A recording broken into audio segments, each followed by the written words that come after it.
Hello and welcome to All Villa, No Filler, a podcast all about Aston Villa, the world's greatest football team.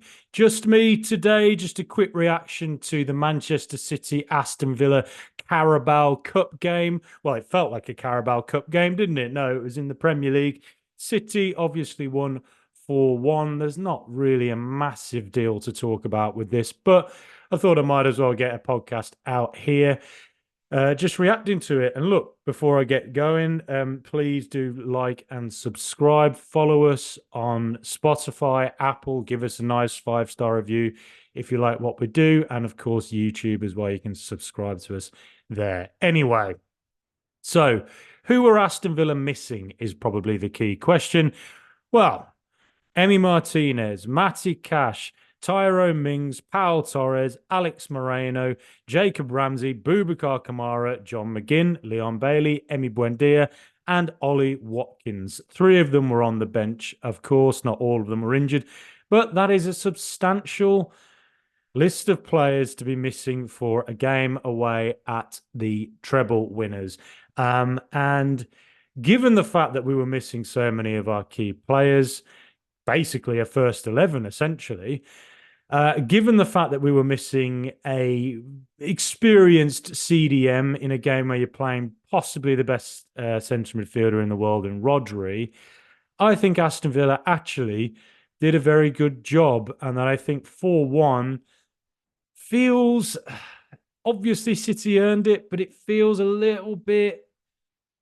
bit harsh, but it's also one of them you just kind of write off. Because let's face it, whilst City themselves rested De Bruyne and Erling Haaland, you're still playing against a team that is run by a nation state and therefore has the capability to build a side that is very, very difficult to play against.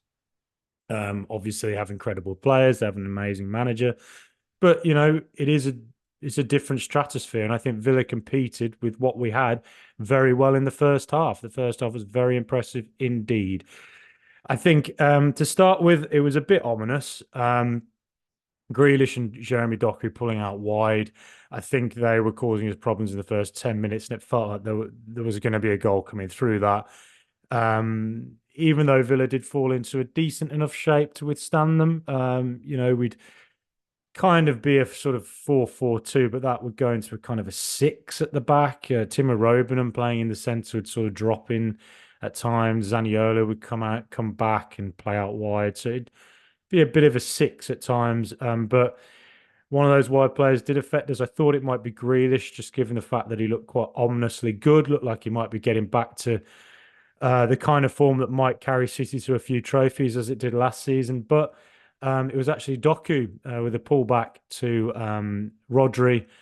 It's a classic City goal, really well worked, difficult to stop. And yeah, can't really fault it. It just is what it is, 1-0.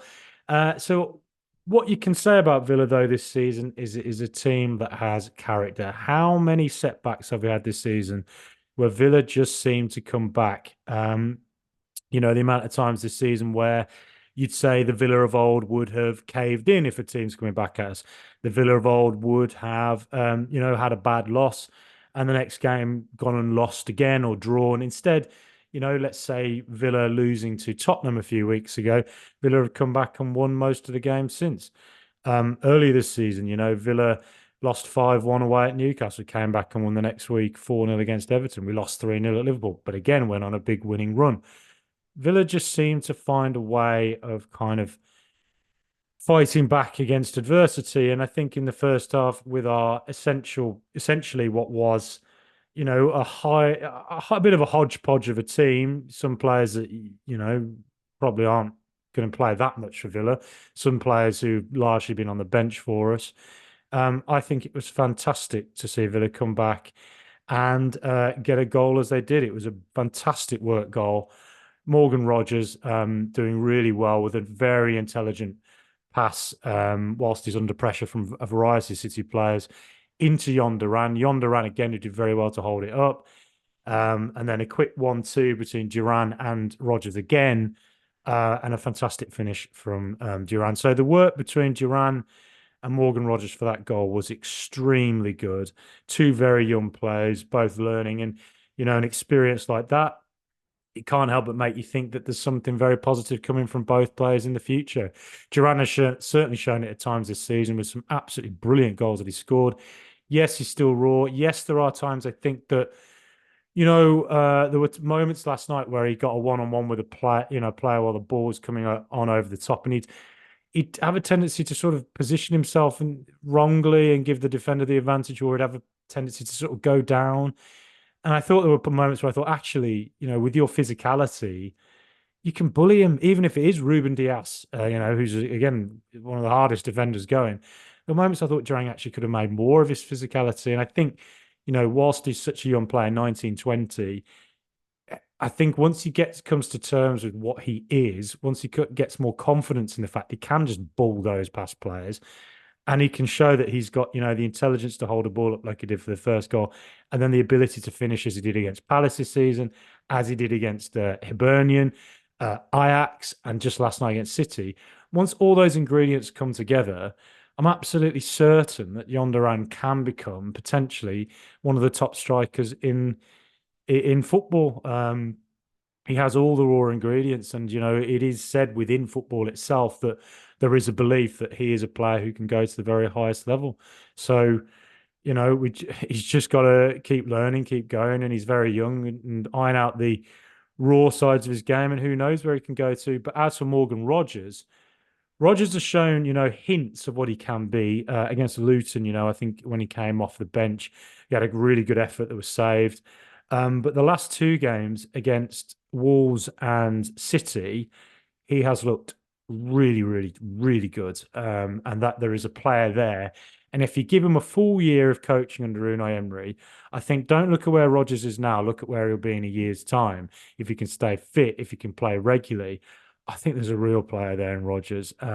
He's similar to Ramsey in that I think that he occupies a similar position out there on the left, which makes me wonder how are him and Ramsey going to fit into the same team? Will they, will one be in, one be out some games? Will Ramsey perhaps even go this summer? Who knows what Villa might be selling? I'm not saying I want that to happen, but let's look at the finances. You never know. So yeah, it's going to be interesting to see how that works. But I think with Rogers, there's a very, very special player there. I think against Wolves, there were times when he was beating 3, 4 players. They were rugby tackling him to stop him. Coming from deep, he was very good at beating a man. There were times he should have released the ball a bit quicker, but again, he's young. He's going to learn that. But last night against City, I thought generally his timing of the pass was really good. I think Villa playing on the counter, on the transition probably suited him. So I think that, again, let's see what happens when we play a deeper lying team. But I think last night, you're playing against one of the best teams in the world, or maybe the best team in the world. And I think Rogers, again, it was a really, really positive display. He got his assist. I can't wait to see what happens when he gets his first goal. A bit like when Ramsey was playing, coming through at Villa. It took a while for him to get his first goal, but it always felt like once he gets that goal, there's that belief then that, I really do belong at this level. And I felt like Ramsey just went up levels and levels. It's been such a shame what's happened to him with his injury this year because, he was very, very good towards the end of last season. But Morgan Rogers, signed for just 8 million plus add-ons.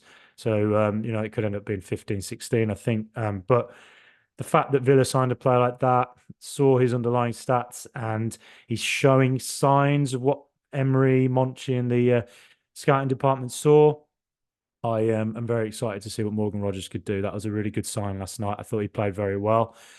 But, Villa, I think on the transition, we looked very dangerous. And David Mooney from the Blue Moon podcast suggested that to me when I talked to him on rivalries, that City on the transition were vulnerable. And I think we saw those vulnerabilities last night, especially given the fact Villa didn't have their strongest team out. I can only imagine what might have happened if Ollie Watkins was playing, if Bailey had been able to start, if, Pau Torres started, if Ramsey was there. You can only imagine what we might have been able to do. But, in the end, conceding a goal like we did just before half time, you're just giving yourself such a problem. And I thought Zaniolo actually played well last night again. I thought he carried the ball well. I thought some of his passing was good. I thought he worked really hard defensively. But that again, he's a young player, he's experienced, so he shouldn't be making those mistakes. But that was quite an immature thing to do, I thought, in the wall, pulling away, and Foden's free kick just got through it, and it left Olsen with no chance. And Olsen's coming for a lot of criticism over the season whenever he's had to step in for Emi Martinez. Let's face it, he's replacing, potentially the best goalkeeper in the world. He's essentially irreplaceable for Villa Martinez. So it's been very difficult for Olsen to come in and do what he's had to do. But I thought actually, I think he actually did very well against City. I thought his distribution was good, and he pulled off some big saves as well, particularly from Julian Alvarez. But set pieces this season, they have been a problem for us. We are conceding goals from them. And it's frustrating to see us concede such a weak goal just before half time. I'm sure Emery, if he were to ever lose his head, I don't think he's that type of manager, but I'd say at times he probably does. I'd say that's probably something at Bodymoor Heath today that he's, lecturing the players on, having a go about, because, it's hard enough as it is at City without giving away goals like that. And particularly to a player who's as in form as Foden, because that gets him up for it. And then his touch is there, and he's obviously thinking in his head, if the ball comes to him, he's going to finish it. And what happens? Well, the ball comes to him. Fantastic work from Rodri, gets past Moussa Diaby quite easily, maybe approaches our defence a bit easily, and a bit frustrating. Foden can find that space, but it is Man City. They are able to do that. And it was a very well worked goal from City for the third one. Villa again unlucky not to score on the transition. Again, brilliant work from Zaniolo, passing it out to Douglas Luiz, who did really well pushing forward, to Diaby, who again I think did well. I mean, there's a lot of players I think did well, given the result. And Douglas Luiz was unlucky not to score. Again, if that had gone to 2-2, who knows? But wasn't to be. Went to 3-1, and then you just sort of what's going to happen next, don't you? You're hoping Villa don't collapse. We bring on Callum Chambers. Callum Chambers, who, slightly reminds me of Calvin Phillips a little bit when he plays. Phillips hasn't played for a while. Danny Drinkwater a couple of seasons ago in County Villa hadn't played for a while, and Chambers hadn't played for a while last night and made a mistake that I think was symptomatic of a player who's not been playing week in, week out. And I don't really know what he's trying to do running out of defence. He could have just knocked the ball over the top, or even just kick it out, play, do whatever you got to do. Instead, he tries to play through City. They win it back, and Phil Foden, you just, give him a chance, and he's going to put it top corner as he did. So, two really silly goals we've conceded, and I'd say two well-worked goals from City.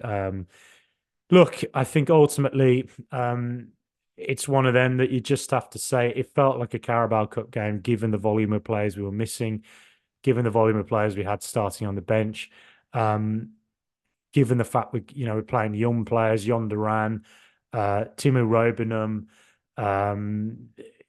Morgan Rogers as well. Even Moussa Diaby, you'd say, is a new player to the Premier League, essentially. Zaniolo, a lot of players who don't necessarily start all the time. And I think on the counter, they did actually quite a good job. And it's just a shame that we gifted a couple of goals away. And shout out to Tim Iroegbunam as well.